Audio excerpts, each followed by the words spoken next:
Aymeric Guillot, bonjour. Bienvenue dans le podcast Secret d'entraîneur. Merci, bonjour Julien. Est-ce que tu peux te présenter ?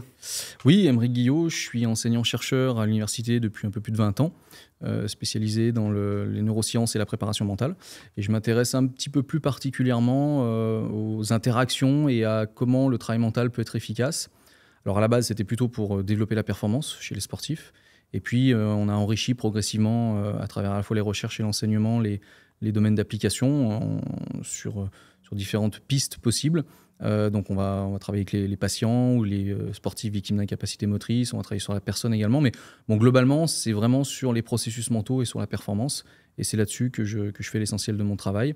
J'ai un petit peu d'accompagnement d'athlètes ou de personnes en parallèle également qui me permettent de rester un peu plus connecté au terrain et de faire les liaisons et les décalages entre la théorie et la pratique, donc ça c'est intéressant.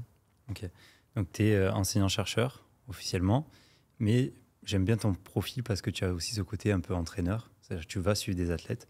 Et c'est chose assez rare chez les chercheurs, j'ai l'impression. En tout cas, dans ton domaine d'application.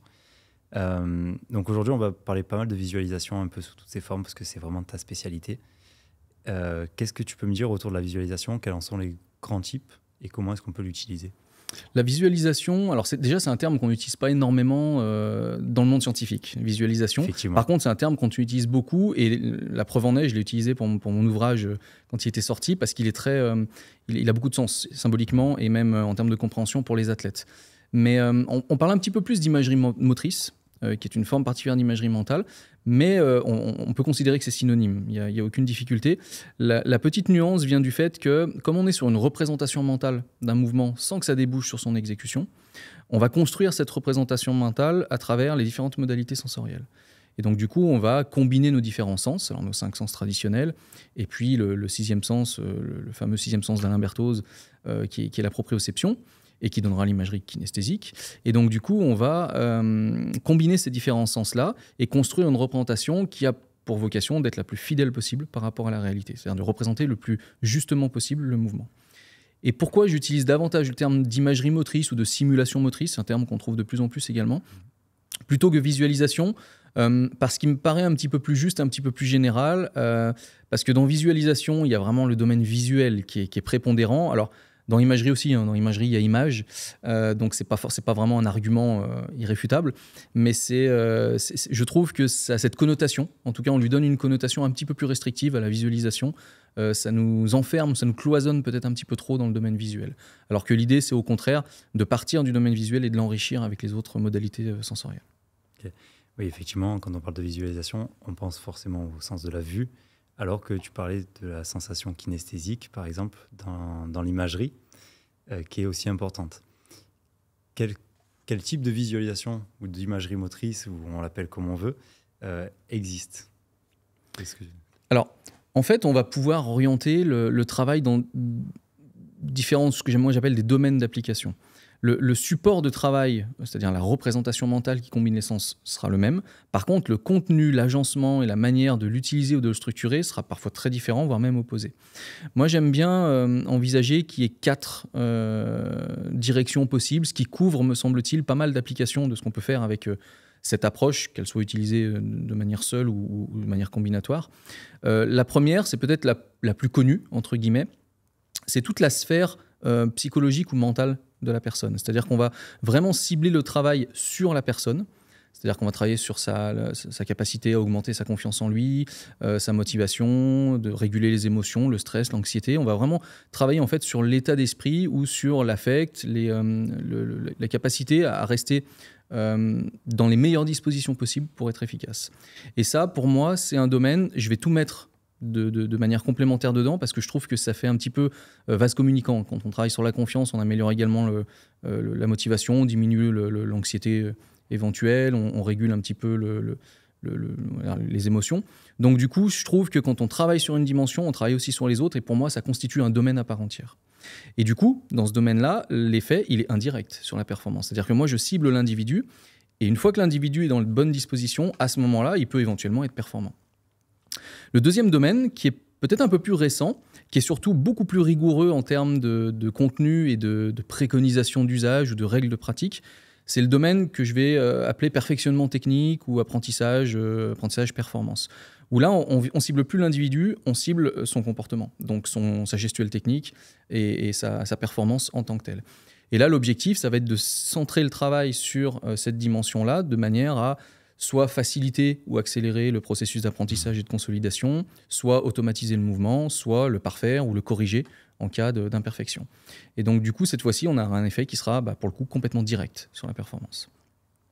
Un petit peu à l'interface des deux, on va avoir la dimension qu'on pourrait appeler technico-tactique. Alors, ça parle très bien dans certains sports, un petit peu moins dans d'autres, mais tout ce qui va relever de la stratégie, du conditionnement, que ce soit de bien mémoriser ou comprendre pour appréhender un schéma de jeu ou une tactique de jeu ou une disposition à prendre dans une compétition particulière, de travailler sur ce conditionnement qui va nous faire ce comportement-là de manière plus spontanée, plus automatique quand on se retrouve en situation. Et puis derrière, pourquoi pas aller un petit peu plus loin jusqu'à induire de l'incertitude en dégageant des schémas de jeu récurrents, mais qui contiennent de l'incertitude et travailler mentalement sur ces aspects-là. Ça, ce sera vraiment le domaine, on va dire, tactique ou technico-tactique, et puis de relevant de la stratégie. Et puis le dernier domaine, il est un petit peu à part, et il est en cas d'immobilisation ou de blessure. C'est l'accompagnement, la récupération fonctionnelle, l'amélioration de cette récupération. Et ce qui est intéressant également, c'est que là, on va pouvoir balayer très très large. On aura peut-être l'occasion d'en parler, mais on pourra de nouveau intervenir sur l'individu, c'est-à-dire sur ses croyances, sur son état d'esprit, sur le travail sur la douleur, sur des éléments de ce type-là. On pourra travailler sur la performance, comme on le fait à l'entraînement, mais cette fois-ci sur de la récupération, le recouvrement de fonctions motrices.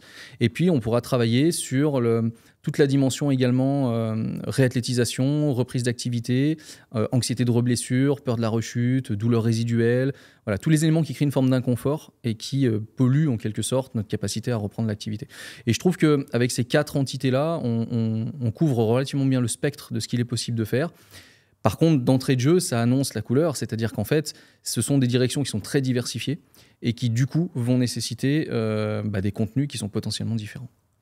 Ouais, exact, ça paraît très large comme spectre. On va essayer de les couvrir un petit peu sur l'épisode, en tout cas d'aller un peu plus profondément dans chaque domaine. Commençons par le premier, la sphère psychologique. Comment est-ce que, par le travail d'imagerie, on peut impacter la performance, comme tu disais indirectement, d'un athlète ? Alors, la dimension en elle-même est relativement large. Moi, j'aime bien la présenter sous la forme suivante, c'est-à-dire qu'on va considérer qu'il y a une sorte de vecteur de travail qui va être un support, un travail relativement longitudinal, où l'objectif, c'est vraiment de parfaire progressivement et de mettre la personne dans les meilleures dispositions progressivement. C'est un travail qui peut prendre du temps, sous certains aspects. Et en fait, souvent, dans les formations ou dans les interventions, ce que je propose, c'est d'avoir en fait 2 éclairages complémentaires qu'on va envisager. Celui où, entre guillemets, le support de travail est plutôt sain, positif, confortable, c'est-à-dire que les choses vont bien, on est plutôt dans de l'optimisation de ressources, dans le développement de capacités, d'augmentation de potentiel. Et là, on pourra construire un accompagnement, mettre en place des protocoles et utiliser des outils qui vont permettre justement de décupler ces capacités-là. Et puis en parallèle, et c'est peut-être pas ce qu'on fait le plus souvent, mais ça peut être intéressant de s'y rabattre de temps en temps, c'est le cas de figure où finalement les choses vont pas si bien que ça. Donc il y a un inconfort, une rumination, un mal-être, une difficulté à surmonter une mauvaise décision, une mauvaise performance, ce genre de choses. Donc on a un terrain qui est un peu plus miné à cet endroit-là. Et parfois, c'est intéressant de devoir aller travailler dans ce côté-là et de mettre en place des protocoles qui vont permettre également de recadrer, de transformer, de construire de nouvelles bases, pas dans l'esprit de leurrer le système nerveux, mais plutôt dans l'esprit d'accepter une situation et d'en construire une nouvelle de référence sur laquelle élaborer par la suite les représentations mentales. Et du coup, en utilisant ces 2 aspects-là, on a une multitude de petits outils, de petites situations. Alors ça peut être des outils refuges qu'on utilise en temps réel, ça peut être des outils qu'on utilise plutôt pendant l'entraînement, plutôt pendant les temps libres, mais on va avoir une sorte de panoplie à notre disposition d'outils, de moyens d'intervention ou de techniques qui vont permettre justement de venir éclairer et embrasser ces 2 directions et donc de permettre à la personne d'être dans les meilleures dispositions possibles pour être performante. Okay. Comment est-ce que tu choisis un petit peu ces outils-là ? Les outils sont à la fois dictés par le contexte, la situation, la personne. Il y a des choses qui émergent assez naturellement. C'est-à-dire que parfois même il y a des demandes indirectement qui correspondent exactement à ce que l'outil permet d'apporter. Et puis parfois c'est du recoupement, c'est de l'analyse. Alors on a beaucoup d'échanges également avec la personne qui nous permet de déceler, de dessiner des pistes. On a l'avantage dans cette approche-là de pouvoir avoir un petit peu de souplesse d'action. Et donc, du coup, cette malléabilité, elle nous permet d'essayer un certain nombre de choses et de pouvoir justement parfaire au fur et à mesure et construire un petit peu comme une mosaïque les éléments constitutifs qui vont être piochés dans différents outils, différentes approches et qui vont du coup devenir personnalisés, individualisés et vraiment propres à l'athlète.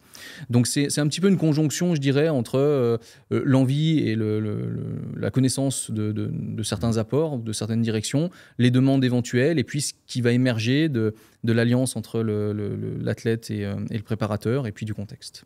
Ok, c'est intéressant. Au niveau technico-tactique, tu as déjà approfondi un petit peu. Est-ce que tu peux aller un peu plus loin? C'est-à-dire, comment est-ce qu'un entraîneur ou un préparateur mental peut agir directement sur la tactique d'un collectif ou d'un athlète individuel?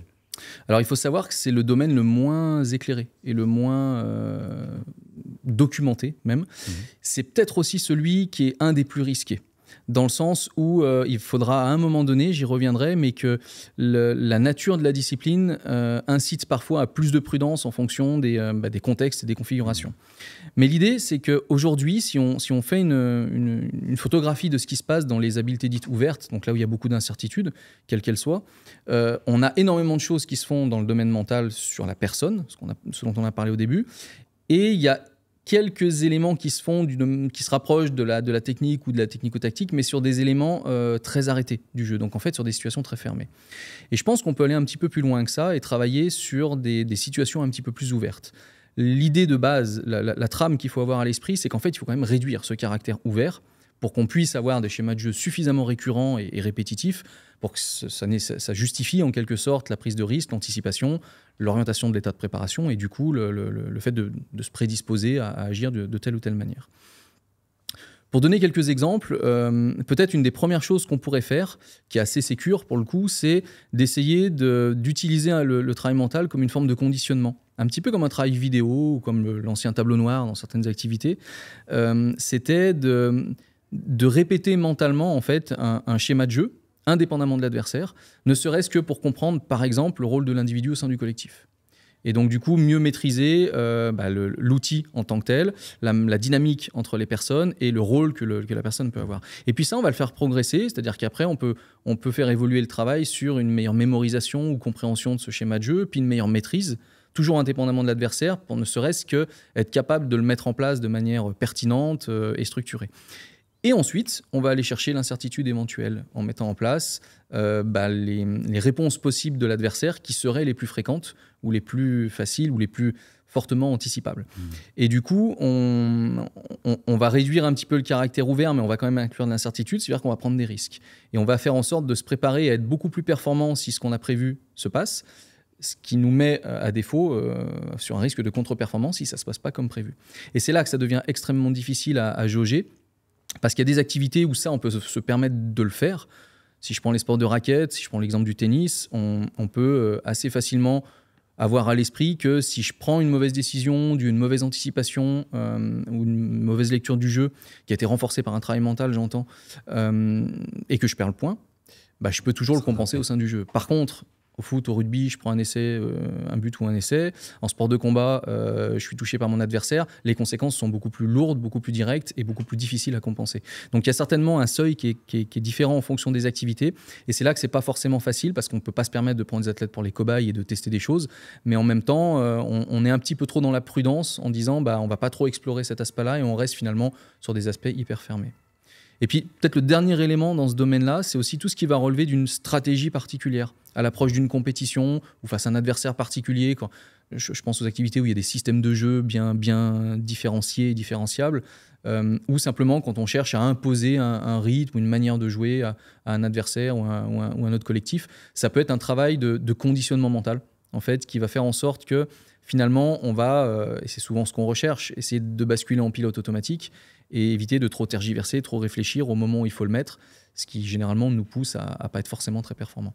Donc on peut l'utiliser aussi dans cette optique-là. C'est vrai qu'on a, en tout cas moi de mon vécu en tant qu'entraîneur, on a des athlètes qui l'utilisent instinctivement. Est-ce qu'un athlète qui l'utilise instinctivement, on le laisse faire, quitte à ce que ce soit parfois négatif?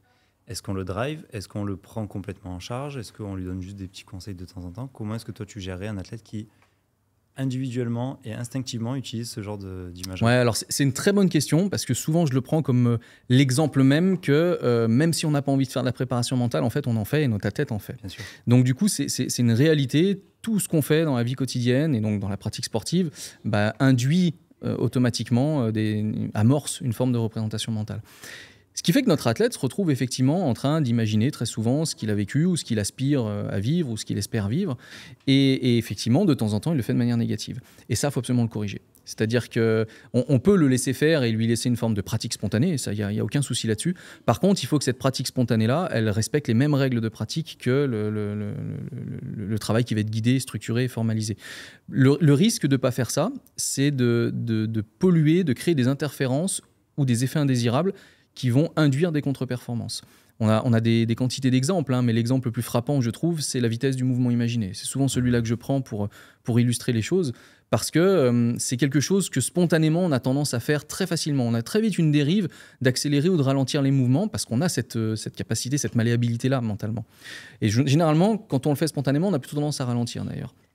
Or, ralentir le geste, si on s'inscrit on va dire, dans une logique de ce type-là, ça va nous amener à ralentir le mouvement réel, mais sans forcément qu'on le recherche et qu'on s'en rende compte. Et la plupart du temps, dans les activités sportives, c'est plutôt nuisible à la performance. Donc du coup, il faut faire très attention, mais on en vient au dernier domaine, qui est celui de l'apprentissage et du perfectionnement technique, c'est que moi, j'aime bien dire, il n'y a pas de place pour l'imaginaire. On fait de l'imagerie ou de la visualisation, mais pas de l'imaginaire. On fait un travail qui ne peut pas se permettre d'être approximatif. Donc il faut être au contraire très fidèle à la réalité, très proche de la réalité, respecter ces exigences spatio-temporelles du mouvement, parce que c'est dans ces conditions-là que le travail sera efficace. Une fois qu'on le maîtrise, on peut arriver à mettre en place ponctuellement des cycles de travail. Par exemple, on va ralentir ou accélérer, c'est possible. Mais il ne faut pas que ce soit quelque chose de spontané et de non contrôlé, parce que là, il y a trop de risques en fait délétères à ça. Oui, tout comme une technique physique, il faut d'abord maîtriser la base avant d'aller chercher des... Exactement. Okay. Mais c'est une très bonne analogie, ceci étant. De manière générale, on a tendance à penser que le travail mental est beaucoup plus libre et ouvert que le travail physique. C'est à la fois vrai et pas vrai. C'est-à-dire qu'en fait, on doit le planifier, par exemple, le programmer de la même manière qu'on établit des programmations d'entraînement d'un point de vue physique ou d'un point de vue technique. Là où c'est un petit peu plus souple, c'est qu'on a une marge de manœuvre qui est beaucoup plus grande et qu'on peut rentrer par différents éclairages possibles. On n'a pas d'obligation d'un type d'effort après un autre. On n'a pas de charge de récupération. Voilà, donc on a quand même une souplesse dans la mise en œuvre qui est relativement large. Par contre, ça ne se fait pas au hasard. C'est quelque chose qui est très rigoureux et qui est très planifié. Justement, je rebondis sur ce que tu dis. Est-ce que le travail mental induit un type de fatigue qui soit similaire ou différent à celui du travail physique? Et si oui, comment le gérer justement dans la charge d'entraînement? Ça, c'est une super question aussi parce qu'en plus, on a travaillé dessus il y a pas longtemps là. Et la réponse, elle est à la fois positive et négative. C'est-à-dire que si on prend des marqueurs objectifs, il n'y a pas de fatigue physiologique, en tout cas, territoire musculaire par exemple, qui soit induit par le travail mental. Donc du coup, on n'a pas vraiment de raison de penser que de répéter mentalement, de simuler mentalement le geste à plusieurs reprises, va induire une forme de fatigue physiologique susceptible d'interférer derrière l'exécution réelle. En revanche, il peut y avoir une fatigue perçue ou une fatigue mentale.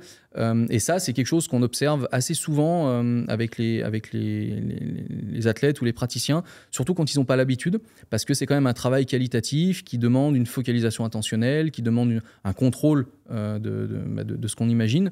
Et forcément, ça a un coût cognitif. Et c'est vrai que c'est quelque chose qui, du coup, peut fatiguer mentalement la personne et donc la mettre dans des dispositions où elle est moins lucide, moins alerte. Mais j'ai déjà vu également carrément que ça puisse interférer avec la production physique derrière, puisque quand la tête est plus là, quand l'énergie a un petit peu disparu, derrière l'entraînement physique, il est également plus compliqué. Donc dans les faits, de la fatigue perçue, c'est quasiment systématique, en tout cas c'est susceptible d'être très fréquent. De la fatigue physiologique, a priori non. ou en tout cas, elle n'est pas objectivée, elle n'est pas marquée de manière réelle. Et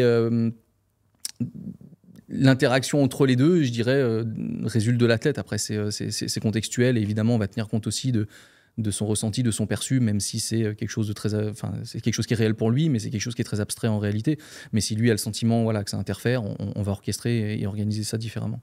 Donc, si je comprends bien, la charge d'entraînement mentale va se conditionner en fonction de l'athlète lui-même. Il n'y a pas de règle de base.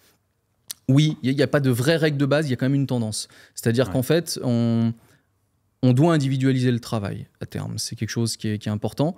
Par contre, on va avoir des tendances qui vont se dégager. On sait que mentalement, même quelqu'un qui a de bonnes dispositions, on appelle ça un bon imageur, ou qui a l'habitude d'utiliser, au bout de 12, 15 essais, 20 essais successifs, s'il fait que ça, il va y avoir un phénomène de lassitude, un phénomène de déconcentration au sens très large du terme, un phénomène de difficulté à focaliser son attention, une détérioration des images, des ressentis, des sensations.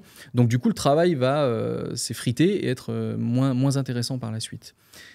Donc du coup, ce qu'on fait, c'est que quand on fait des séances spécifiques d'entraînement, l'idée, c'est de faire plutôt des séances courtes. On va dire des séances qui durent 10, 15, 20 minutes maximum, et au sein desquels on ne met pas trop d'essais successifs, on met éventuellement de la distraction, on met de la proximité avec le mouvement réel parce qu'ils se nourrissent mutuellement, ils donnent du feedback et c'est beaucoup plus intéressant, beaucoup plus riche. Mais voilà, on essaye d'avoir des séances qui ne sont pas forcément trop longues et trop énergivores. Il y a une étude récemment qui a essayé de synthétiser un petit peu tout ça. Alors c'est très spécifique, ils avaient fait ça en basket et ils avaient montré qu'avec tous les croisements possibles, pour eux, des séances d'environ... c'était 13 minutes avec 20 répétitions, 3 à 4 fois par semaine, c'était le très bon compromis. Donc on est bien dans ces zones-là. Maintenant ça, on va le moduler derrière. On va le moduler en fonction de la personne, on va le moduler en fonction de sa disponibilité, parce qu'on pourrait très bien avoir des gens qui encaissent un peu plus, d'autres un petit peu moins. On va le moduler en fonction de la durée ou de la complexité du mouvement. Si j'ai des mouvements très longs et très complexes, j'en ferai peut-être un peu moins dans la séance. Si j'en ai des plus courts et des plus simples, j'en ferai peut-être un petit peu plus. Et puis on va surtout essayer, quand on va rentrer dans le perfectionnement technique, et de faire du travail mental intégré. Et donc de ne pas faire des séances spécifiques d'imagerie sur les gestes techniques, mais plutôt de venir saupoudrer l'entraînement par ces liaisons entre le mouvement, cette proximité entre le mouvement réel et le mouvement imaginé.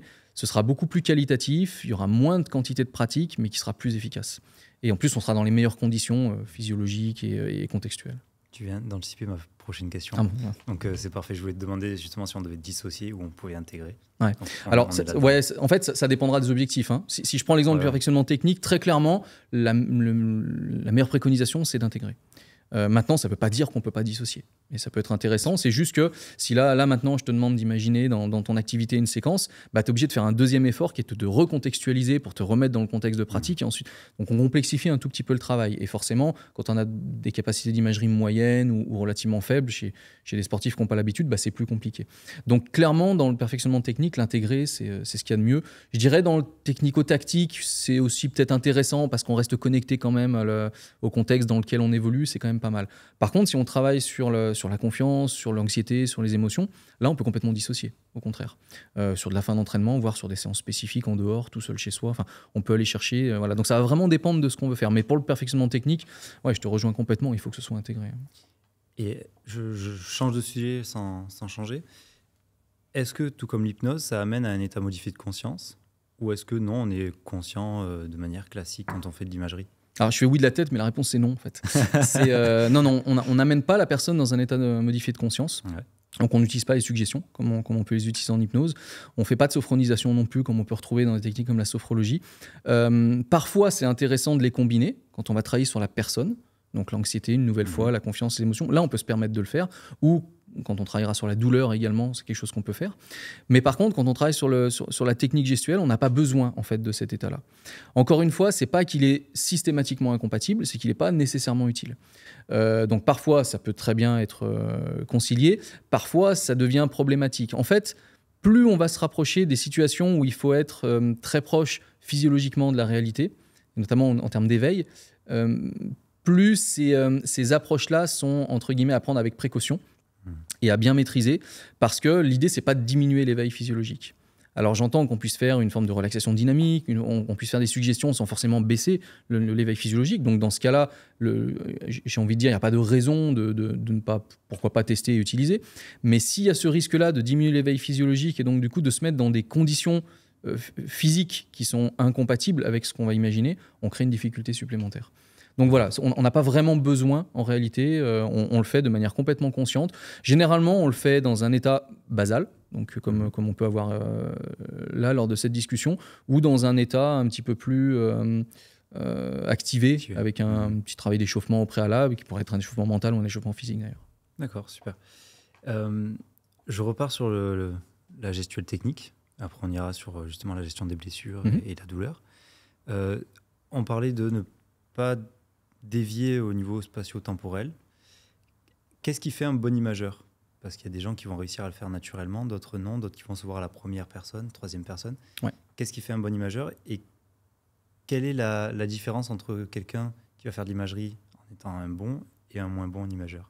Okay. Est-ce que ça induit des changements sur la technique? Un bon imageur, c'est quelqu'un qui va avoir une représentation qui est à la fois vivace, c'est-à-dire nette, précise. Si c'est à travers des images, ces images sont très précises en couleur, il voit bien les différentes parties du corps, il voit bien l'intégralité du corps en détail. Si c'est des sensations, ce sont pratiquement les mêmes sensations que s'il exécutait le mouvement. Au niveau des sons, internes ou induits par l'activité, ce sont les mêmes également, une rythmicité d'appui, ce genre de choses-là.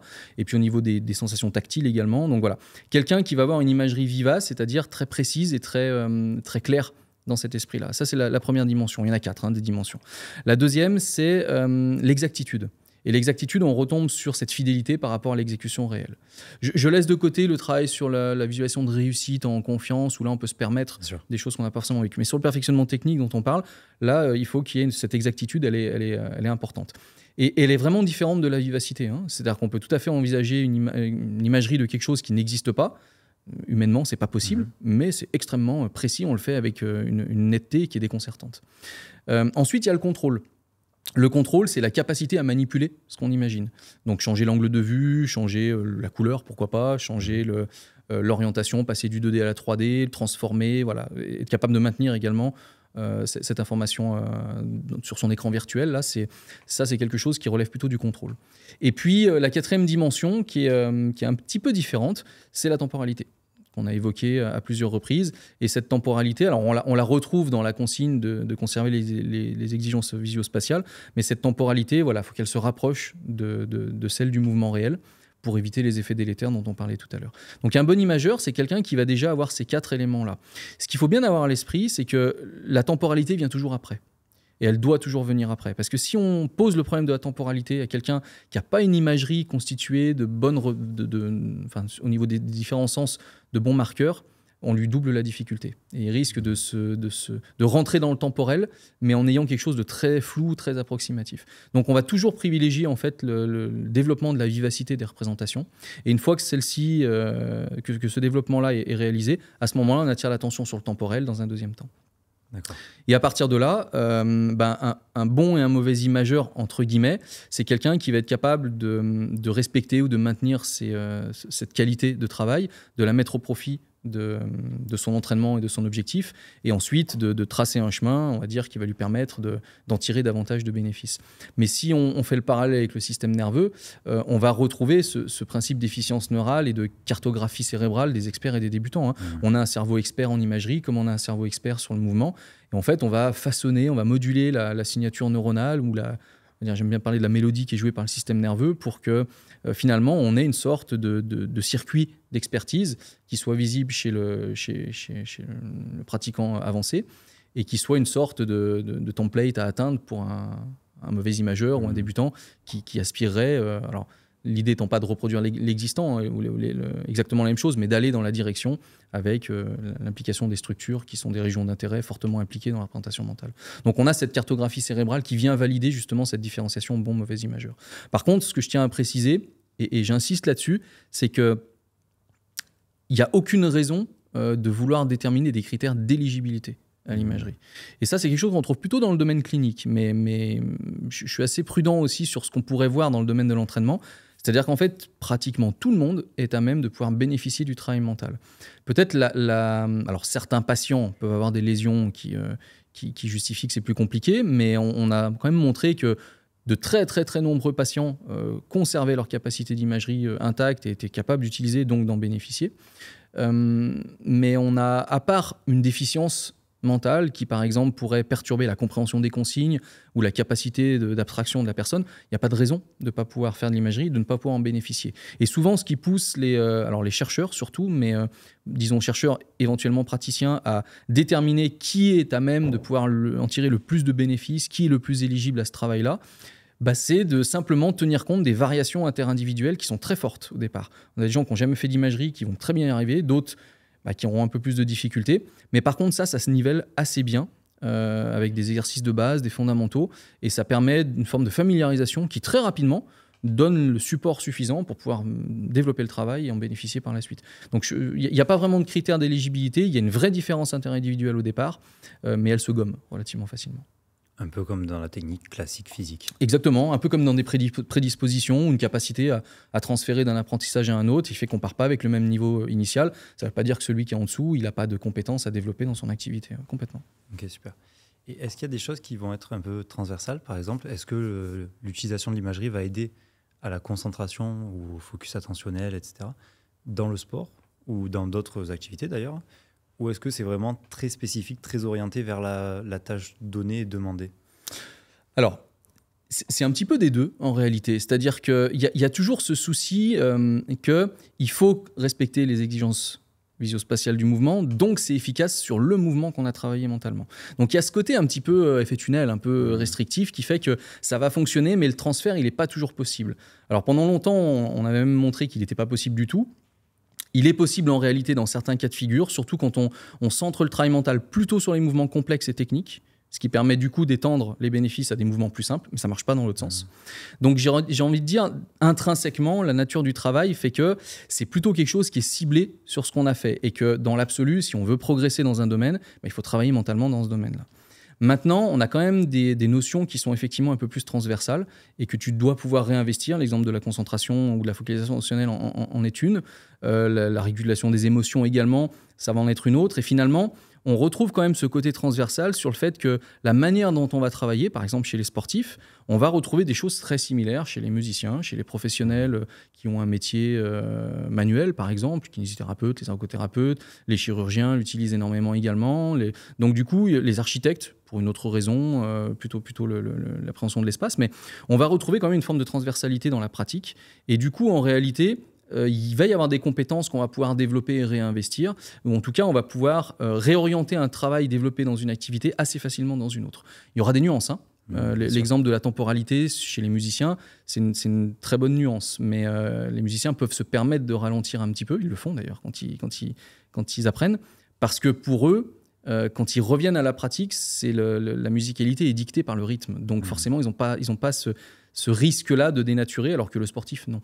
Donc il y a des petites nuances, mais globalement, le travail va être transversal et on va pouvoir quand même transférer d'une situation ou d'un contexte à un autre. Ça me fait penser à une étude que j'ai lue il y a quelques mois ou quelques années, peut-être maintenant, sur les musiciens, et en particulier sur le piano. Des jeunes qu'on prenait qui n'avaient jamais fait de piano.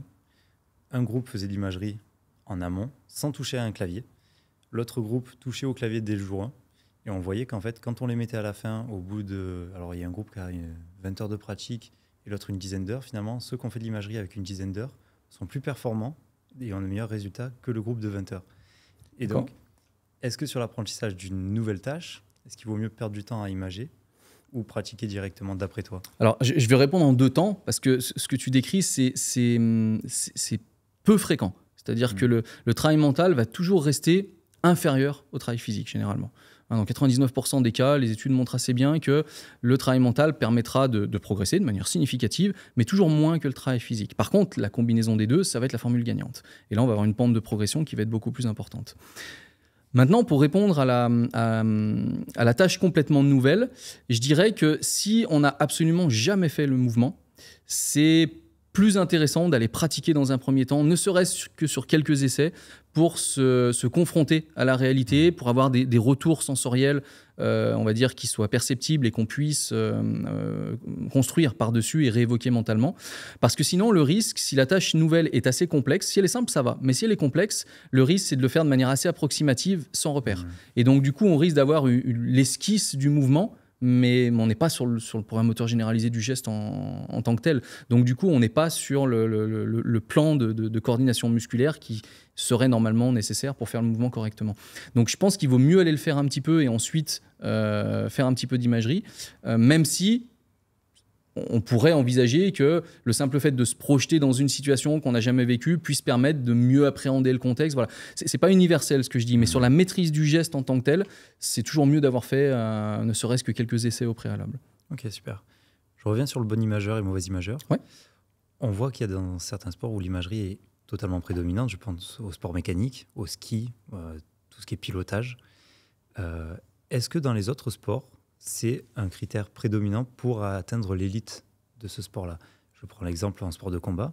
Est-ce qu'un boxeur a besoin d'être bon imageur pour être bon boxeur?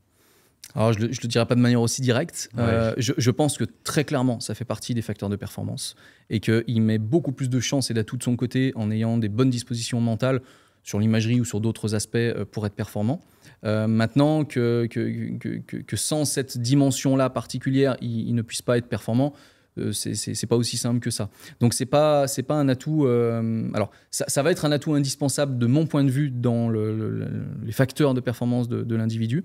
Par contre, on peut considérer que l'imagerie en tant que telle ne soit pas quelque chose de très utilisé. Il y a plein d'autres approches complémentaires également qui sont hyper intéressantes, qui peuvent être utilisées un petit peu comme si on avait différents chemins pour arriver au même but avec la préparation mentale. Et donc du coup, ça permettait à travers des sensibilités, différents outils, de la variété, des complémentarités entre les approches, finalement de pouvoir prendre différents chemins mais pour arriver dans la même direction. Donc oui, le mental, pour moi, est indispensable aujourd'hui et on est vraiment dans cette notion d'approche systémique. On ne peut plus dissocier le mental du physique et du technique. Bon, je pense que maintenant, ça rentre dans les consciences, ça. Mais par contre, voilà, l'imagerie est une approche parmi d'autres dans la sphère mentale qui est un outil intéressant à développer pour les sportifs. Ok. Et justement, les sportifs blessés. Ouais. Donc, je vais te laisser parler de ça, mais il y a pas mal d'études qui montrent que faire de l'imagerie pendant qu'on est blessé, finalement, ça facilite le retour, en tout cas à la performance et à la pratique du sport. Est-ce que tu peux nous en dire plus? Ouais, complètement. Et c'est même encore plus large que ça. En fait, c'est assez déconcertant, les effets positifs que ça peut avoir, aussi rapides et aussi marqués. En fait, on va pouvoir balayer finalement pratiquement toute la chronologie de rééducation fonctionnelle et de réathlétisation de l'individu en y ajoutant une dimension mentale. Au début, par exemple, on va de nouveau travailler sur la personne. Donc, l'état d'esprit de la personne, la capacité à ne pas s'inscrire dans une croyance un peu autoréalisante, négative, qui est que, moi j'aime bien parler de la réalisation automatique des prédictions, qui est que c'est grave ce qui m'arrive, je vais perdre ma place, c'est compliqué, j'étais dans une bonne dynamique, ma carrière est remise en cause. Là, on est en train de créer une sorte de sable mouvement, de socle dans lequel on va s'enfoncer. Et l'esprit humain a cette formidable capacité de venir valider sa croyance de départ. Donc en fait, il va mettre en place une espèce de cercle qui va venir valider cette croyance-là.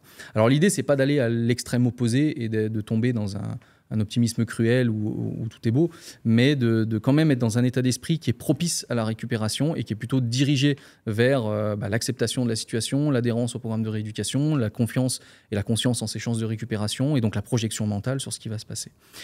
Et dans cette étape-là, on va aussi beaucoup travailler sur la douleur. Donc contribuer à diminuer la sensation perçue de douleur, parce que c'est une sensation perçue, c'est très très subjectif et ça marche relativement bien ça. Donc du coup, on va mettre en place des petits exercices qui permettront de saturer l'attention, de diriger ou de réorienter l'attention. Donc c'est très stratégique ce qu'on met en place. C'est l'opposé de la mindfulness, par exemple, mais c'est très complémentaire. Et du coup, on va faire en sorte, grâce à ces approches-là, de sortir un petit peu la personne de sa focalisation sur les sensations liées à la blessure, et on va l'accompagner et l'aider à finalement mieux vivre et avoir le sentiment que cette sensation diminue. Dernière chose qu'on a dans ce premier des trois domaines, c'est ce qu'on appelle l'imagerie de guérison. Et ça, c'est un petit peu particulier parce que, pour le coup, il n'y a pas vraiment de marqueur objectif qui démontre qu'on va avoir une résorption d'œdème plus rapide, une cicatrisation tissulaire plus rapide. Ça ne fonctionne pas. L'imagerie a des effets centraux et pas périphériques. Quand on a une amélioration de la force en imagerie, on sait que ça passe par la meilleure synchronisation des unités motrices, qui résulte d'une réorganisation cérébrale à la surface du cortex moteur, et ou d'une diminution de la co-contraction agoniste-antagoniste. Enfin, voilà, on a les facteurs nerveux de développement de la force globalement, mais on n'a pas d'hypertrophie. C'est la même chose sur le côté périphérique. On n'a pas de limitation de la fonte musculaire, par exemple, et on n'a pas d'effets locaux comme ça, comme l'amélioration de la réparation des tissus. Par contre, ce sont des croyances. Et ces croyances peuvent avoir un effet placebo. Donc j'ai une position qui est très particulière par rapport à ça, c'est que si la personne ne le fait pas, j'en parle pas, parce que sinon je risque de créer des attentes qui n'ont pas vocation à être comblées. Si par contre la personne le fait, je m'assure que ce soit positif, je fais en sorte de l'entretenir et je la laisse utiliser ses croyances. Donc ça, c'est le premier volet, c'est vraiment la personne, et souvent c'est ce qu'on fait au tout départ. Dès qu'on peut, si on peut le faire en même temps, c'est bien, mais souvent c'est la douleur qui fait le baromètre. Ouais. Mais dès qu'on peut, il faut travailler sur le fonctionnel. Et donc là, il faut partir sur travailler et mobiliser mentalement ce que je ne peux plus ou pas totalement travailler ou mobiliser physiquement. Donc en gros, je vais demander à la personne d'imaginer, à travers les différents sens une nouvelle fois, mais avec beaucoup de kinesthésique notamment, d'imaginer des contractions musculaires au départ, qui peuvent être isométriques, des mouvements analytiques très simples, de flexion, d'extension, et puis des mouvements de marche, de pédalage, de course, de saut unipodal, de changement de direction, puis pourquoi pas des mouvements encore plus complexes. En fait, je vais lui demander de faire mentalement ce qu'il n'est pas capable de faire physiquement. Et en faisant ça, ce qui est intéressant, c'est que on crée une réorganisation à la surface du cortex moteur, donc on a cette plasticité cérébrale qui est induite, et en bout de chaîne, cette plasticité cérébrale, si on simplifie un petit peu, elle se traduit par une meilleure synchronisation des unités motrices, un meilleur recrutement spatio-temporel des unités motrices, et donc un niveau de force supérieur. On réactive l'activité musculaire, on repart avec un niveau de force supérieur, bien qu'on ait une amyotrophie qui est équivalente et une fonte musculaire du coup qui soit toujours présente. Et on va jouer comme ça sur la limitation de perte de force et sur la limitation de perte d'amplitude articulaire. Si on allait du côté des patients, on aurait aussi la construction d'une motricité compensatoire si la lésion est irréversible et de recouvrement des fonctionnalités. Mais en gros, c'est surtout sur ces aspects-là que le travail physiologique et fonctionnel doit avoir lieu. Et c'est là qu'on a les résultats les plus impressionnants, entre guillemets. Et ce travail-là, on peut le poursuivre avec des effets que moi j'appelle sportifs, qui sont que la personne peut continuer à s'entraîner, en fait, comme si elle n'était pas blessée. Donc dans ce cas-là, elle a deux possibilités. Soit elle le fait on va dire dans la continuité pour que ce soit des mouvements sportifs qui viennent continuer les effets physiologiques dont je viens de parler, donc elle continue à mobiliser mentalement, mais au lieu d'être sur de la course, elle est sur une situation qui est vraiment propice à son activité.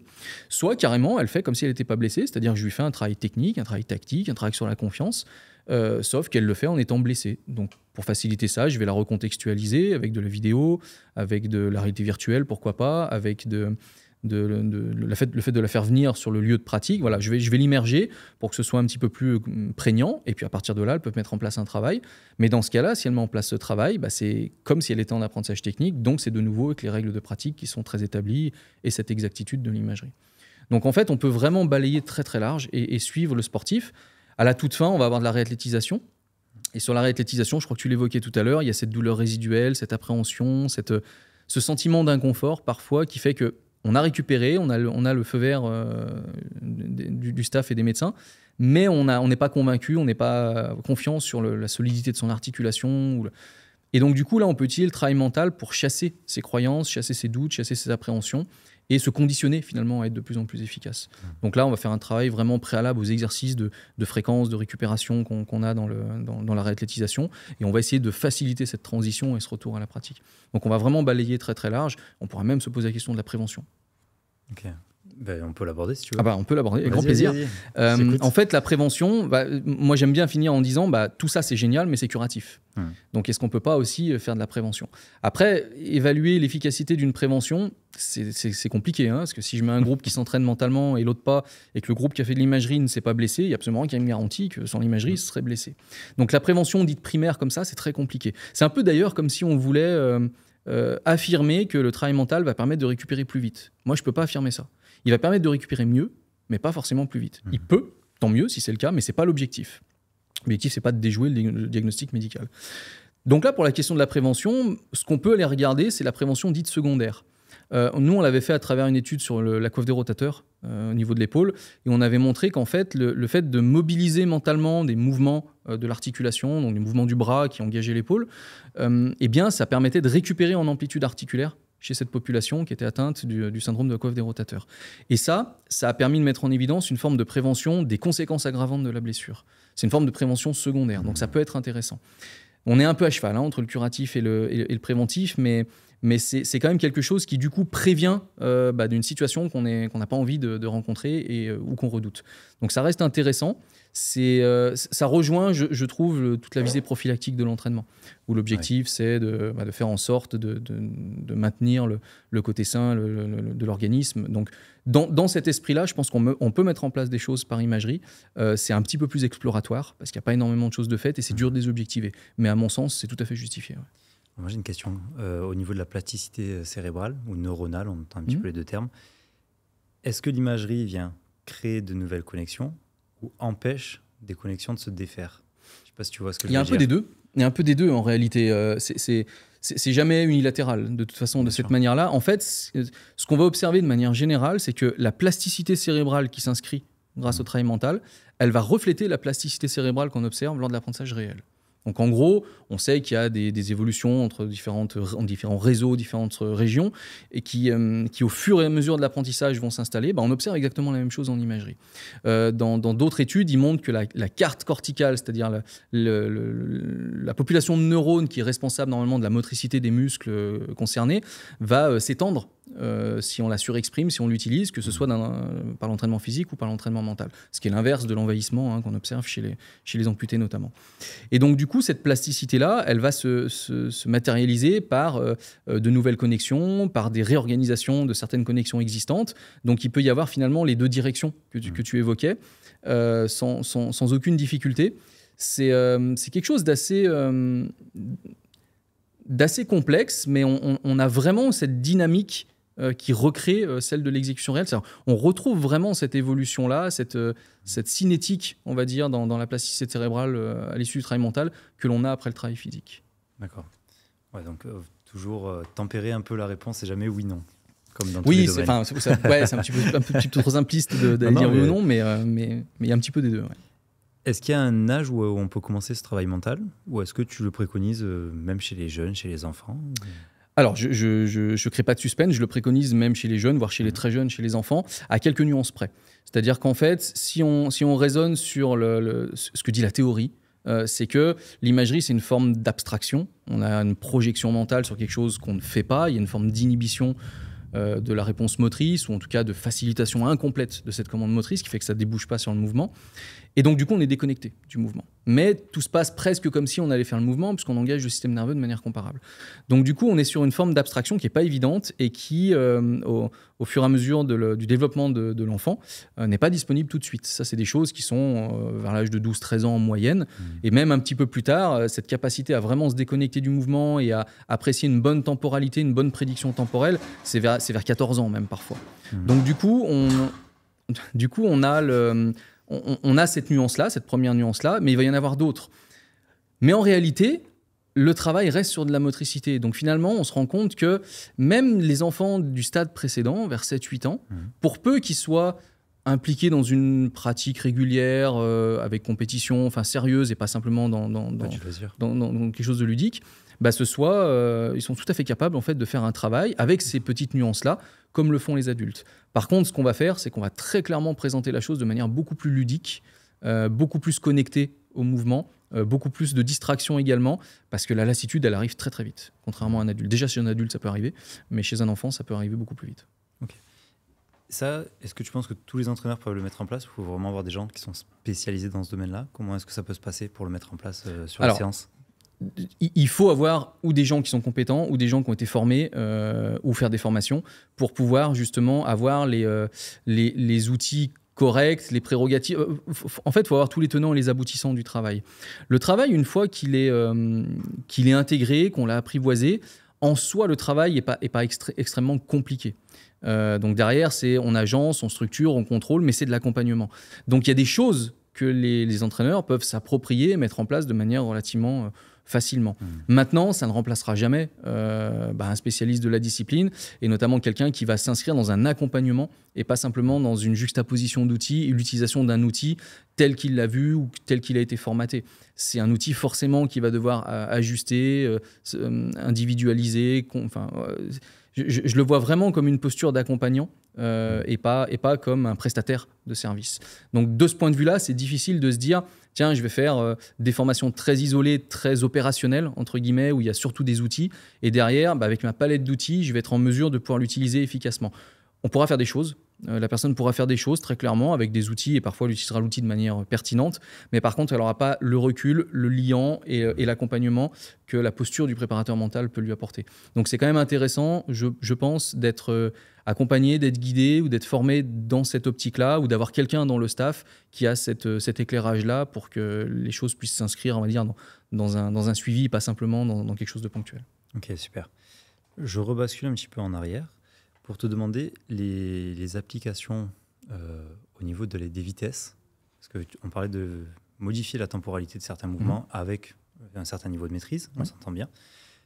Est-ce que cette modification-là, par exemple, si j'accélère un mouvement, me permet de l'accélérer dans le réel et peut avoir un impact sur ce qui va être, par exemple, la vitesse de réaction ou la réactivité à un stimuli? Alors, on peut le faire. Et pour préciser un tout petit peu l'expertise qui est nécessaire, en fait, il faut d'abord s'assurer que la personne elle est à peu près OK sur ce qu'on appelle la congruence temporelle ou l'équivalence temporelle, c'est-à-dire cette similarité entre la durée réelle et la durée imaginée. Et à partir du moment où elle a à peu près ça veut dire qu'elle maîtrise relativement bien le timing mentalement de son mouvement et donc toutes les prédictions motrices qui vont aller avec. Du coup, elle se préserve des effets un peu délétères d'accélération spontanée qui seraient plutôt à même de détériorer la performance. Et donc à partir de là, du coup, on peut proposer effectivement des cycles où on va moduler un petit peu la vitesse des différentes situations. Par exemple, ralentir pour corriger un tout petit peu, accélérer pour essayer de gagner en transition. Et si on prend cet exemple-là, l'idée, c'est effectivement de faire en sorte de gagner, alors ça va se jouer à pas grand-chose, mais quelques dixièmes, quelques centièmes de seconde qui vont permettre à un moment donné, sur une prise de décision, sur une mise en action, sur une transition entre deux actions, de gagner un temps assez précieux et au final d'être plus rapide. On ne va pas forcément gagner en vitesse pure. On ne va pas gagner sur la qualité de vitesse, parce que sur les qualités physiques, on a des effets sur la force et la souplesse, mais on n'a pas trop d'effets sur les qualités de vitesse ou d'endurance, par exemple. Donc, on ne va pas forcément gagner sur de la vitesse de réaction. On pourrait gagner si on partait de loin sur le temps de réaction, plus le temps de mouvement, et que du coup, on avait un délai dans la mise en action. Voilà, on pourrait gagner à ce moment-là, et au final, on gagnerait sur le temps de mouvement. Mais on ne va pas forcément gagner sur des paramètres aussi précis que ça. On va plutôt gagner sur de la mise en action et de la transition. Moi, je prends souvent deux exemples que je trouve assez caractéristiques, mais on peut en trouver plein d'autres. C'est le service au tennis, que je prends extrêmement souvent sur ces variations-là, où parfois, dans l'erreur qu'on a du geste, c'est un mouvement à vitesse continue de la tête de raquette, si je simplifie vraiment à l'extrême, sur la phase de boucle, la phase de frappe. Et en fait, de moduler un peu ces vitesses-là, alors, pas forcément de ralentir la première phase, mais d'accélérer la dernière ou de mettre une rupture de rythme ou de pattern pour accélérer la phase finale et gagner en puissance, ça permet souvent de faciliter la modification technique. Et ça, mentalement, c'est facile. Physiquement, c'est dur. Quand on automatise le mouvement, il est imperméable aux perturbations externes, c'est mort. Ça demande de déconstruire pour reconstruire. Mentalement, c'est très simple. Donc, du coup, ça, on peut le faire.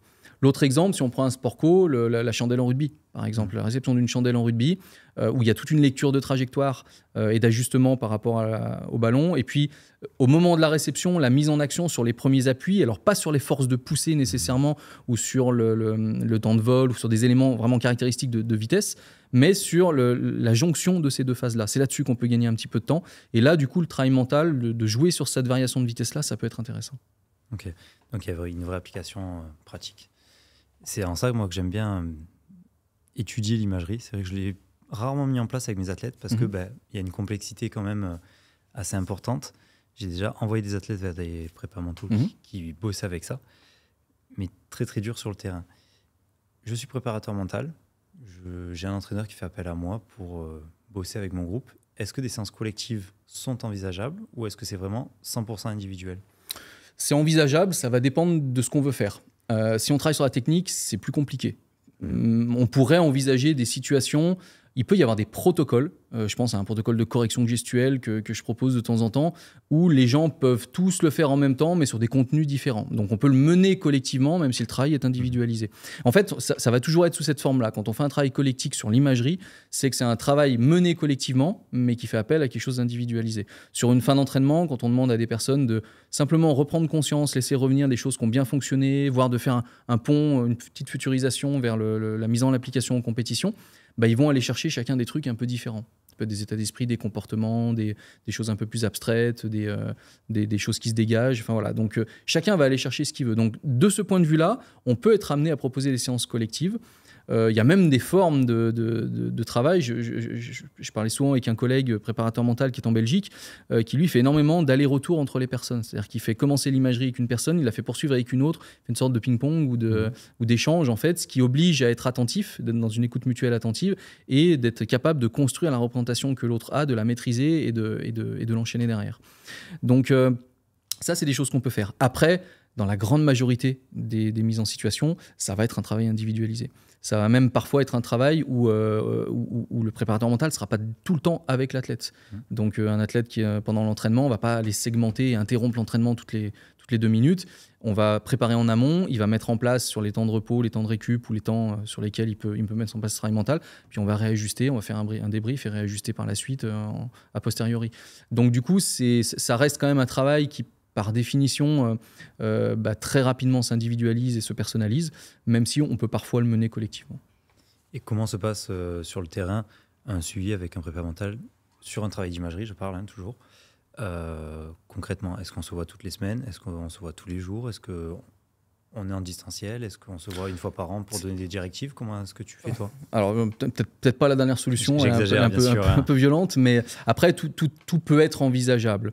Le distanciel, c'est bien, ça remplacera jamais un minimum de présentiel malgré tout, mais il y a quand même des choses qu'on peut faire en distanciel pour guider, pour accompagner la personne, et puis ça rend possible des accompagnements qui sont parfois pas possibles en présentiel. Après, le dosage et la fréquence, c'est très variable. Je dirais que ça doit venir d'une complémentarité entre la demande, l'athlète, la manière dont il le met en place. Il ne faut pas être trop gourmand, pour moi, au départ. C'est-à-dire que, surtout sur quelqu'un qui n'a pas forcément l'habitude, qui fait la démarche d'aller voir un préparateur mental et qui veut mettre en place des choses, si on commence à lui faire des choses tous les jours, ça peut être quelque chose qui peut être sollicitant en termes de fatigue mentale, on l'a dit tout à l'heure, mais même qui peut à un moment donné prendre trop de place. Donc il faut trouver un dosage qui soit subtil, à mon sens. Et souvent, c'est des grandes tendances, mais sur des mises en application, on peut commencer sur du 2 fois, 3 fois par semaine, on peut commencer à mettre en place des séances pendant l'entraînement, en dehors de l'entraînement, puis on voit aussi très rapidement comment sous ça s'articule, l'inconfort que ça peut créer, au contraire les avantages que ça peut avoir, et très rapidement, il faut être capable de rebondir là-dessus et de trouver une sorte de rythme qui correspondra à celui de la tête. Mais derrière, c'est vrai que j'ai vu des choses très très différentes, et même sur les athlètes que j'ai pu accompagner, il y a des choses très différentes. Parfois, c'est simplement des programmes parce que les gens sont assez aguerris, puis on fait des petites régulations, et parce qu'il n'y a pas forcément une demande de suivi non plus véritable. Donc moi, ça m'arrive de faire ça. Comme parfois, c'est vraiment du travail un peu plus appliqué et impliqué, et qui nécessite un peu plus d'investissement, qui est un peu plus chronophage et qui nécessite un peu plus de présentiel. Et la demande, généralement, elle vient de l'athlète ou de l'entraîneur? Et est-ce que ça change quelque chose dans ton approche et ta façon de travailler? Alors, elle peut venir des deux. J'aurais tendance à dire que elle vient quand même un petit peu plus des athlètes que des entraîneurs, pour moi. En tout cas, ce à quoi j'ai été confronté. J'ai quand même des deux. Il y a quand même des structures, des entraîneurs.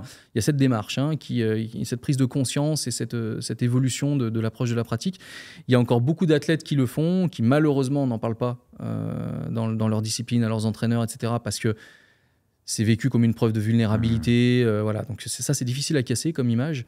Et c'est dramatique parce qu'on ne peut plus avoir cette approche systémique qui est cohérente entre tous les acteurs qui contribuent à la performance. Mais c'est vrai que souvent, ça vient quand même de la part des athlètes. Parfois, c'est relayé par les entraîneurs, parfois pas. Par contre, que ça vienne de la part des athlètes ou des entraîneurs, moi, finalement, je m'y retrouve assez souvent sur mes domaines d'application. Et donc, du coup, en fonction des demandes, elles viennent s'inscrire et alimenter un ou plusieurs de ces domaines d'application-là. Et finalement, que la demande vienne de l'athlète et qu'il me décrive soit une difficulté qu'il a rencontrée, soit un potentiel qu'il aimerait développer, soit il veut construire une capacité à se préparer correctement, ou que ce soit l'entraîneur qui me demande ça, au final, le travail va être ciblé là-dessus. Donc l'origine de la demande en soi ne me pose pas plus de problèmes que ça. Il peut y avoir des subtilités ou des nuances à avoir à l'esprit, voilà, que quand ça vient d'une personne par rapport à une autre, il y a des susceptibilités à ménager, il y a des modes de fonctionnement à avoir également, il y a des concertations à avoir également. Donc, mais généralement, ça marche bien. Après, dès qu'on travaille dans le perfectionnement technique, pour moi, hormis le cas de figure de l'athlète qui ne va absolument pas le dire à l'entraîneur, et là c'est problématique, il n'est pas question de travailler sur un protocole de correction gestuelle, par exemple, si on n'a pas une validation de la part de l'entraîneur. Donc il faut une validation de la part de l'entraîneur sur ce qu'on va faire, sur comment on va le faire, sur pourquoi on va le faire, sur ce qui va être mis dedans quand on va corriger ou ajuster. Parce que même si on est expert de la discipline, c'est pas notre athlète, premièrement. Et l'athlète, lui, il a trop de biais cognitifs pour qu'on se fie uniquement à l'athlète. Donc il faut qu'il y ait une validation par l'entraîneur, et donc il est forcément impliqué à un moment donné. Ok, super. Donc on parle de l'athlète depuis tout à l'heure. Est-ce que tu penses que ça a aussi une utilité de faire du travail d'imagerie pour l'entraîneur ou pour les arbitres? Et comment le mettre en place également? Est-ce que c'est pas du tout la même approche finalement? Est-ce que ça sert à quelque chose? Ouais, merci bien pour cette question qui est pas super fréquente, mais qui est super importante. Ça se justifie totalement. Ça se justifie totalement. Alors, il y a des choses qui se mettent en place. Il y a par exemple, il y a des programmes qui sont lancés dans certaines fédérations actuellement où on propose des choses sur les formateurs, ce qui leur permet du coup d'apprivoiser, on va dire, cette approche-là, de mieux la connaître et donc du coup d'avoir une meilleure vue d'ensemble sur ce qui va être proposé aux athlètes et aux praticiens par la suite. Il y a des préparateurs qui sont aussi un peu plus orientés sur la formateur des formateurs et qui s'intéressent aux entraîneurs, aux praticiens, au staff et pas forcément qu'aux athlètes. Donc oui, ça se justifie complètement. Forcément, ça pose des problématiques qui vont être un peu différenciées parce que la notion de performance n'est pas la même. Mais c'est pratiquement comme si on comparait le domaine professionnel et le domaine sportif. Une motricité professionnelle et une motricité sportive, la performance n'est pas la même, mais la logique de construction et de travail mental sur cette performance va être sensiblement équivalente. Donc les exercices, les outils, les protocoles qu'on va pouvoir décliner chez un athlète pour sa gestuelle technique, pour la capacité à modéliser quelque chose, développer un potentiel, on peut tout à fait le faire avec un entraîneur. Sur cet exercice de modélisation, récemment, je discutais dans une formation avec quelqu'un qui est entraîneur, justement, et lui, il avait son modèle de référence et c'était un peu son inspiration, et il cherchait finalement à concevoir sa pratique et, par rapport à ce modèle-là. Et en fait, le travail mental permet d'aller modéliser ce genre de choses-là. Donc, avec un entraîneur, ça marche aussi bien qu'avec un sportif. Et puis avec les arbitres également, alors c'est peut-être encore un peu moins fréquent, ou alors c'est peut-être un peu plus tabou, parce que c'est pas forcément diffusé, mais moi je me souviens avoir discuté avec, c'était la fédération de handball, ça remonte à il y a quelques années, et j'avais discuté avec un arbitre qui était là, qui intervenait, et qui me disait, mais nous on en fait de la préparation mentale, ça nous permet, alors peut-être plus sur des notions de lucidité, de capacité, voilà, de relationnel, de communication, voilà, d'être capable de sortir également des a priori sur les réputations des joueurs et de ne pas se laisser influencer par une réputation en étant plus dur ou pas assez dur, pas créer d'injustice. Voilà. Et donc ils font tout un travail et c'est à souligner parce que c'est souvent, on les critique beaucoup, mais ils font un métier qui n'est pas facile. Et du coup, ils font ce travail-là et je trouve ça hyper justifié. En fait, ça me fait penser à ce que j'ai pu faire avec Air France ou aux échanges que j'ai eus avec les unités d'élite, où finalement, dans les deux cas de figure, ils se préparent à des situations qu'ils espèrent ne pas vivre ou le moins possible. Mais par contre, il faut qu'ils s'y conditionnent et qu'ils s'y préparent pour essayer de rester le plus efficace, le plus lucide, le plus opérationnel possible, pour ne pas montrer, si je prends l'exemple des personnels de bord en aviation, aux passagers qu'eux aussi sont paniqués, parce que là, c'est la fin. Donc, il y a tous ces éléments-là. Et ça, en fait, chez les militaires, ils appellent ça la pédagogie du drill. C'est-à-dire qu'en fait, on peut pas reproduire de manière exacte ce qui va se passer, mais l'idée, c'est de s'en rapprocher. Et là, le travail mental, il peut permettre de s'en rapprocher. Alors, la réalité virtuelle le permettra encore plus, mais l'association des deux sera intéressante. Mais le travail mental peut permettre de s'immerger, de se contextualiser dans des situations comme ça pour les évoquer mentalement. Et là, je peux faire le parallèle avec l'arbitre qui peut se projeter sans aucune difficulté sur ses interventions, sur la gestion d'un conflit, sur une perte de contrôle de la situation. Et en même temps, ça permet de se projeter et ça permet également de faire en sorte de rester le plus opérationnel possible. Et il y a un spécialiste qui me disait, et j'ai adoré cette expression-là récemment, il prenait le fait qu'on n'a pas le droit de faire face à l'imprévu. Parce que dans l'imprévu, c'est qu'on n'a pas prévu quelque chose et donc on n'est pas bien préparé. Si c'est imprévisible, on peut rien faire parce que c'était pas possible de le prévoir, donc il n'y a pas de souci. Mais l'imprévu, par contre, c'est une lacune et c'est un manquement. Et dans cet esprit-là, je trouve que le travail qu'on peut proposer avec les arbitres, il est hyper intéressant. Alors, tu vois, tu as pris l'exemple des militaires et des groupes d'intervention. La semaine dernière, je discutais avec 2 formateurs du RAID. Ma question a été de savoir s'ils utilisaient l'imagerie motrice pour anticiper certaines situations, certaines opérations. Leur réponse catégorique aux 2, non. Et j'ai dit, mais c'est quand même étonnant. Ils me disent non, parce qu'en fait, si on fait que l'imaginer, c'est déjà trop tard. On le met en place à l'entraînement avant. Donc en fait, on anticipe tout ce qui peut être faisable, que ce soit une porte qui s'ouvre en tirant droite, tirant gauche, est-ce qu'il y a un mur, pas de mur. Enfin, ils anticipent absolument tout et ils s'entraînent sur absolument toutes les situations possibles quand l'opération est donnée. Quand l'opération n'est pas prévue, je dis n'importe quoi, une prise d'otage comme il y a déjà eu assez récemment, là, généralement, ils ont des process extrêmement détaillés de qui fait quoi, comment.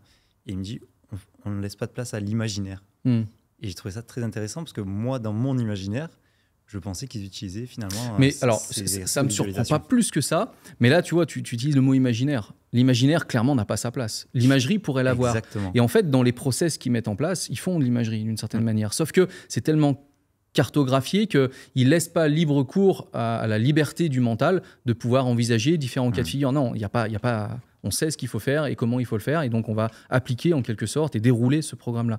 Mais tout le travail mental, il peut venir à ce moment-là. Mais ils en font pas énormément sous cette forme-là, c'est vrai, parce que moi, les retours que j'ai eus de leur part également, c'est qu'il n'y a pas énormément de choses concrètes qui sont mises en place. Alors, il y a eu avec les TOPS, et puis là, ils ont réorienté avec une formation spécifique chez les militaires également maintenant, qui est inspirée des TOPS, mais qui combine différentes approches, qui fonctionnent très très bien.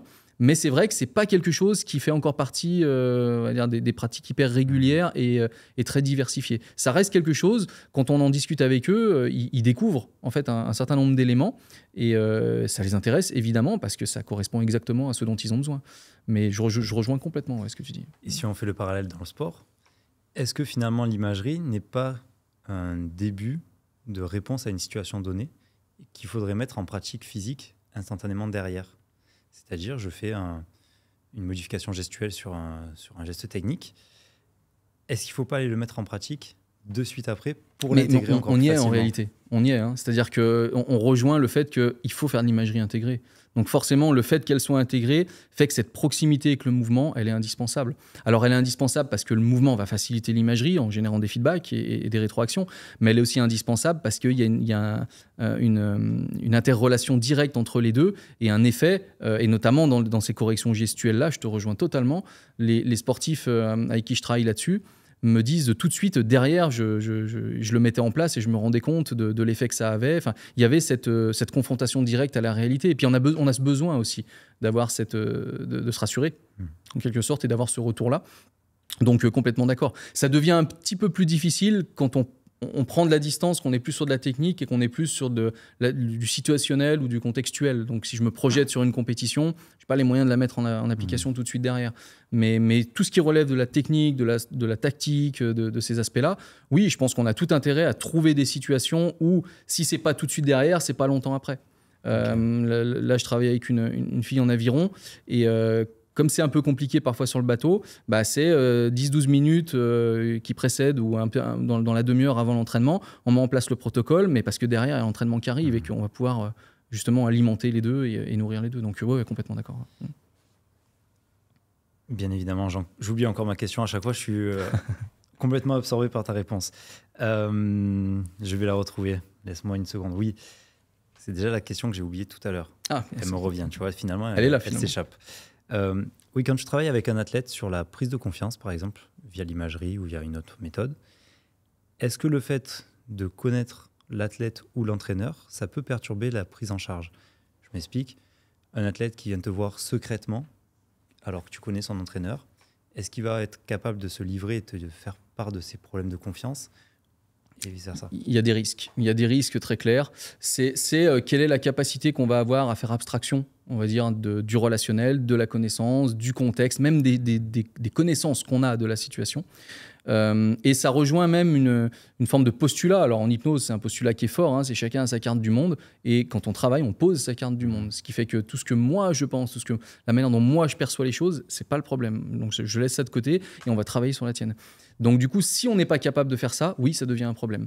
Si on est en mesure de faire ça, je pense qu'on a les moyens de pouvoir mettre en place des choses qui soient efficaces, qui soient utiles et qui ne soient pas systématiquement, en tout cas pas automatiquement polluées par le fait qu'il y ait des relations, des connaissances ou des choses, des non-dits, ou que chacun se confie ça peut arriver, ça, l'athlète qui se confie d'un côté, l'entraîneur qui se confie de l'autre, mais ils ne se parlent pas entre eux.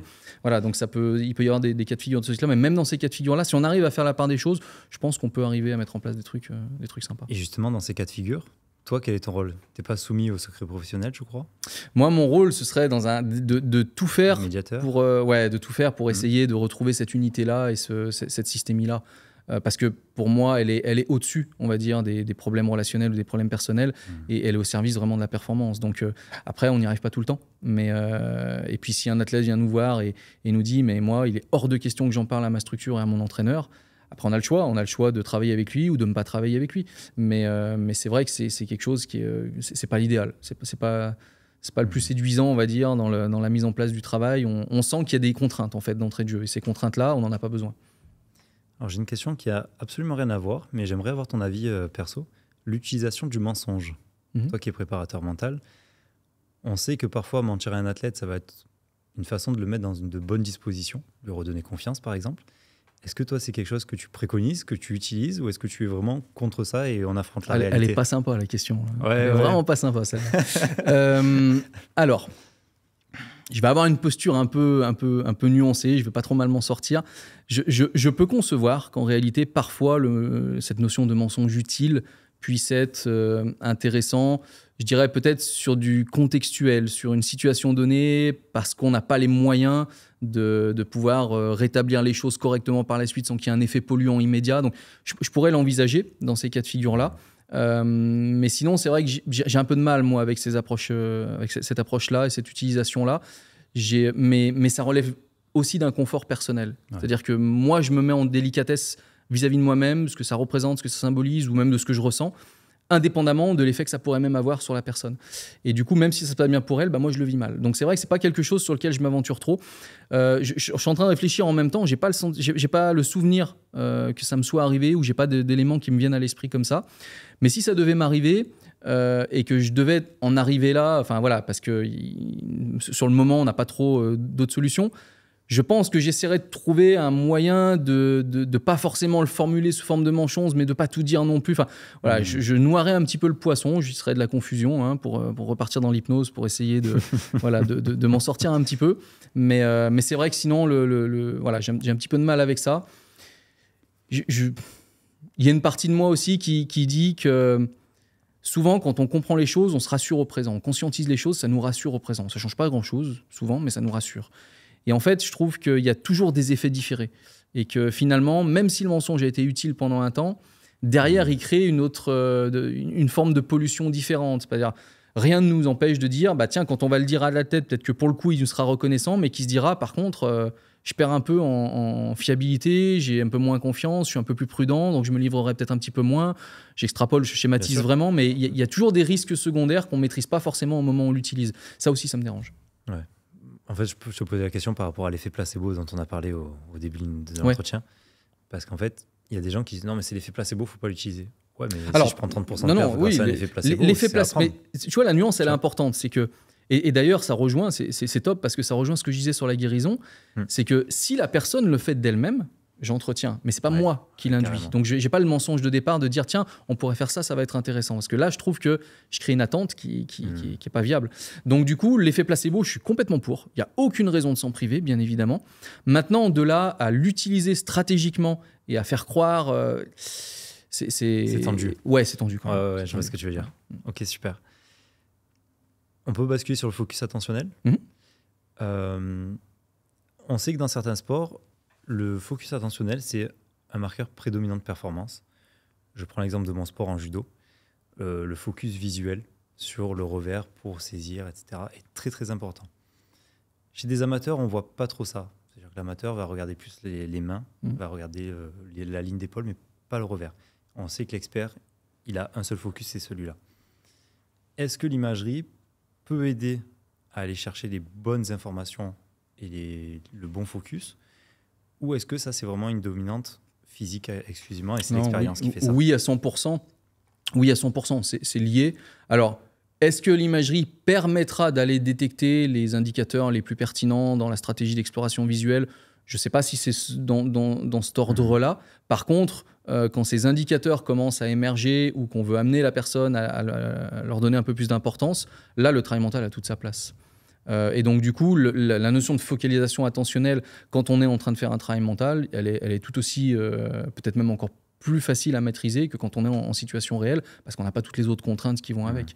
Donc, c'est complètement en lien. Je pense qu'il y a énormément de choses à faire. Paradoxalement, c'est pas très utilisé, en tout cas, c'est pas très étudié dans la littérature scientifique.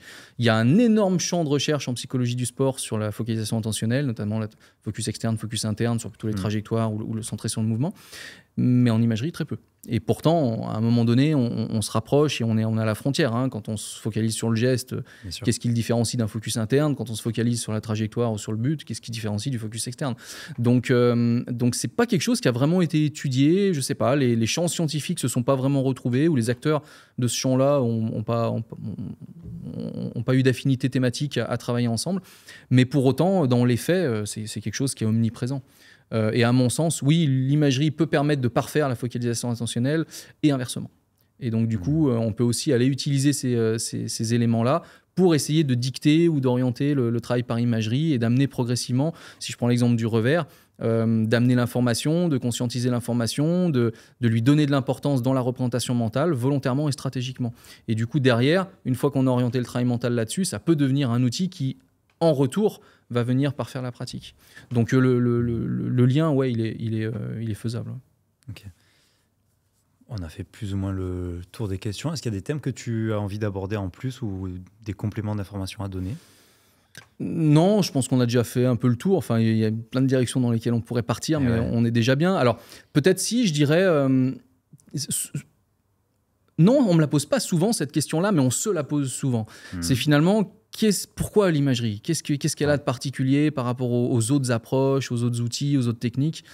Déjà, elle a une particularité, et je trouve que c'est une des seules, c'est qu'elle est présente dans pratiquement toutes les autres approches. Pratiquement, pas toutes, mais une bonne partie. Et donc, ça fait appel à un moment donné parce qu'on manipule les modalités sensorielles, c'est comme ça, on est dépendant de ça, et donc ça fait appel finalement à une forme d'imagerie dans toutes les autres approches. Donc, c'est une approche qui est déjà un peu combinée en fait avec les autres outils. Mais elle a cette particularité de pouvoir être travaillée de manière très spécifique et très isolée. C'est un peu comme ça qu'on l'a envisagé aujourd'hui, ce qui n'empêche pas parfois de la combiner. Et ça, c'est un caractère un petit peu particulier qui, je trouve, la rend... C'est pas qu'elle est indispensable, mais c'est qu'elle fait partie de la boîte à outils et des approches que le praticien ou les entraîneurs et les athlètes doivent avoir, parce qu'on ne peut pas en faire abstraction. C'est difficile d'en faire abstraction. C'est même parfois dangereux.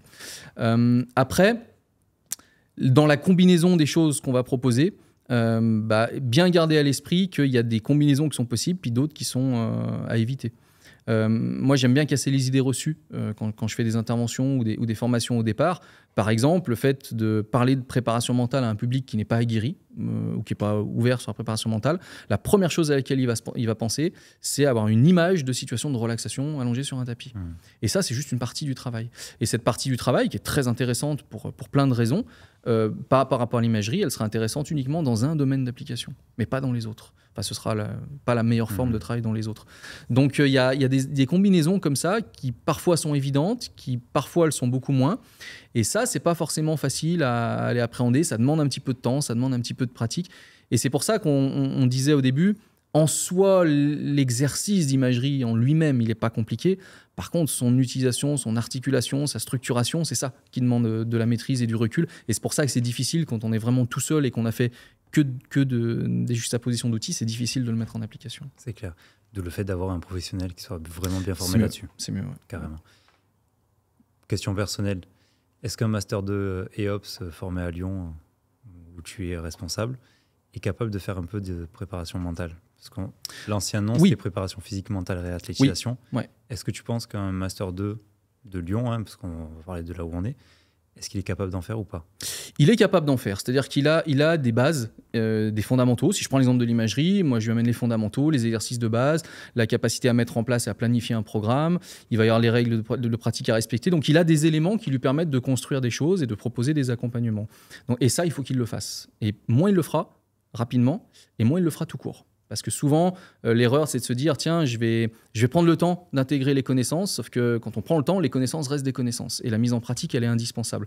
Donc, il faut absolument que les étudiants, très rapidement, et même pendant leur stage, si possible, parce qu'on est encore là aussi pour faire des retours, ils puissent le mettre en application et qu'on puisse échanger par rapport à ça. Donc oui, très clairement, il a des compétences. Par contre, non, il n'est pas préparateur mental. Et c'est une sensibilisation. En plus, c'est un master où on a la prépa physique, la prépa mentale, la réathlétisation. Donc, on a cette approche un petit peu tridimensionnelle. Ce qui fait que forcément, on n'est pas spécialiste, même si on a pris une spécialité, on n'est pas hyper spécialiste d'un domaine et ça nécessite d'aller continuer à se former tout en commençant sa pratique. Donc derrière, on peut avoir d'autres formes de diplômes, d'autres modules de formation complémentaires, un peu plus spécifiques parfois, qui vont venir donner un peu plus de corps et permettre à la personne d'avoir une palette un peu plus diversifiée, plus large de compétences.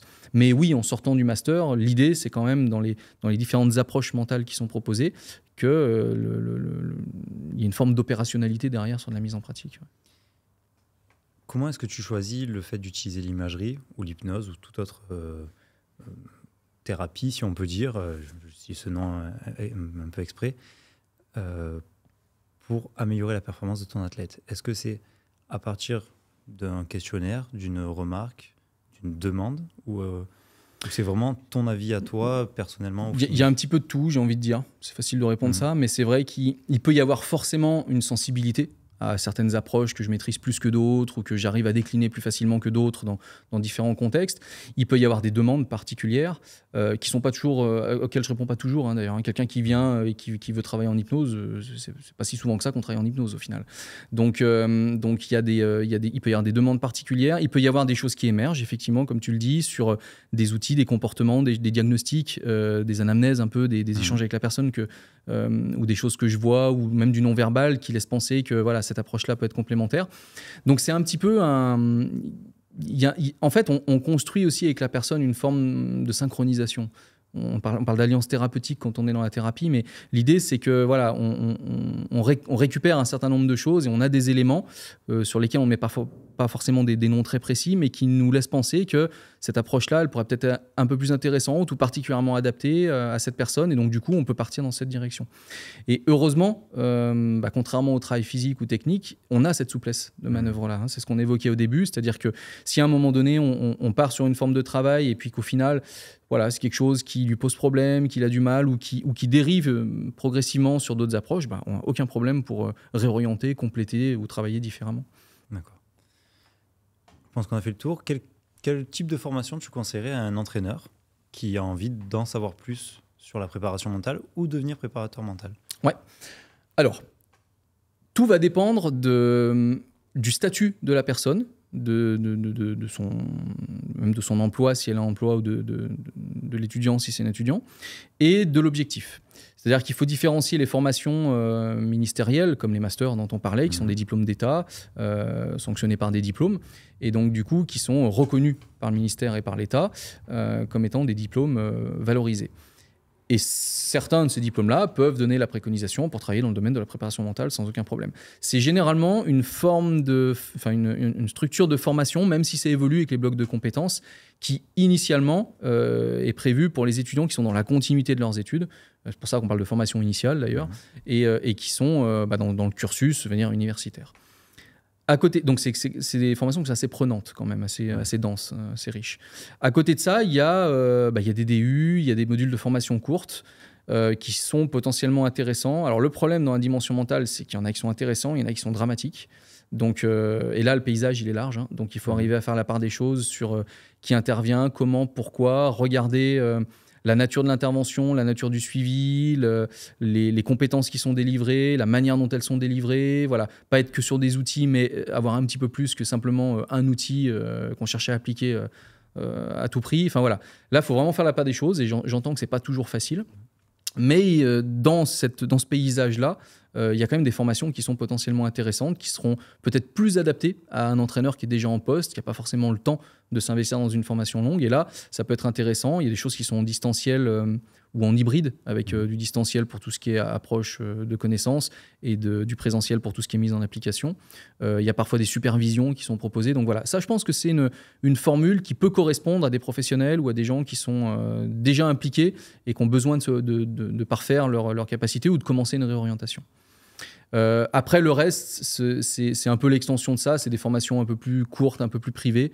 Mais là aussi, ça part un peu dans tous les sens. Et il faut quand même bien garder à l'esprit, il y a 3 niveaux. Hein. Le niveau diplôme d'État par les diplômes reconnus. Le DU n'est pas un diplôme d'État. Prends l'exemple du DU ou les modules de formation courte. Par contre, le DU est tout à fait reconnu. On peut travailler avec rémunération dessus. Hein. Il y a des fiches RNCP aussi de plus en plus sur les DU. Donc, on peut tout à fait le faire. Mais ça n'est pas un diplôme en tant que tel. On n'a pas d'équivalence de bac plus quelque chose avec ce diplôme-là. Et puis, les formations privées, elles, n'engagent que la structure qui vous a formé. Donc, la compétence, c'est une attestation, c'est un bout de papier, c'est-à-dire rien. Donc, ça ne veut pas dire que la formation est mauvaise, hein, mais ça veut simplement dire que ce n'est pas quelque chose qu'on peut faire valoriser, c'est quelque chose qu'on peut faire si la personne est connue, mettons, et qu'on a suivi un de ces modules de formation. Bon, bah, le nom et le côté sérieux de la personne est suffisant pour donner du gage et de la fiabilité au travail. Mais ce n'est pas une garantie. Voilà. Donc, il faut avoir ça à l'esprit, et je pense en fonction de ça, en fonction de l'objectif, en fonction de comment moi je me situe, comment je veux l'intégrer, le temps que je veux y passer par rapport à mon activité pro, ou si je veux mettre de côté un peu l'activité, me réorienter. En fonction de ça, je pense que le choix doit s'opérer de cette manière-là. Ok. Quel conseil tu donnes à un entraîneur pour gérer au mieux la préparation mentale et potentiellement l'imagerie ? Quel conseil je pourrais donner à un entraîneur qui... j'aurais tendance à donner peut-être dans un premier temps des conseils de... déjà dégager tout ce qui est en lien avec l'ego, la symbolique, la représentation, tout ce qui le concerne lui, en réalité. C'est-à-dire qu'en aucun cas, faire appel à quelqu'un d'extérieur ou mettre en place des choses dont il n'est pas encore, on va dire, le maître, c'est pas mettre en péril son poste ou le mettre en difficulté ou le désavouer. C'est juste déjà accepter que c'est pas quelque chose de personnel, mais que c'est vraiment au profit de l'athlète. Mais on en revient encore une fois à cette notion de je pose ma carte du monde. Ce qui compte, c'est l'athlète, c'est pas moi. Donc du coup, je pense que j'aurais un conseil à donner de ce point de vue-là. Même si c'est de moins en moins fréquent, j'aurais tendance à rappeler que la prépa mentale, c'est pas juste pour résoudre un problème, mais que c'est aussi pour se préparer, accompagner et suivre un athlète parfois tout au long de sa carrière. Donc du coup, c'est pas juste quelqu'un qui est à disposition au cas où il y a un problème, on va le voir, puis surtout implicitement, dès que c'est réglé, tu n'y vas plus. Hein. Donc c'est encore un petit peu trop présent dans certaines approches. Donc j'aurais tendance peut-être à venir sur des terrains comme ça. Si on était face à un entraîneur qui est pas forcément convaincu ou qui est un peu réfractaire ou dans l'expectative. Après, sinon, quelqu'un, on va dire, qui est intéressé, ce serait la curiosité. La curiosité, le fait de se former, de continuer à se former, de se former énormément, quel que soit le moyen, et derrière de mettre en application. Et vraiment, s'il y a peut-être un message que j'ai envie de faire passer, et pour le coup c'est bien, parce que moi je suis dans une approche qui est scientifique à la base, c'est la connaissance pour la connaissance, dans ce milieu-là, ça ne sert à rien. Par contre, la connaissance qui est suivie d'une mise en application, ça c'est quelque chose qui va être utile. Et vraiment, j'insiste là-dessus, c'est arrêter d'être trop prudent.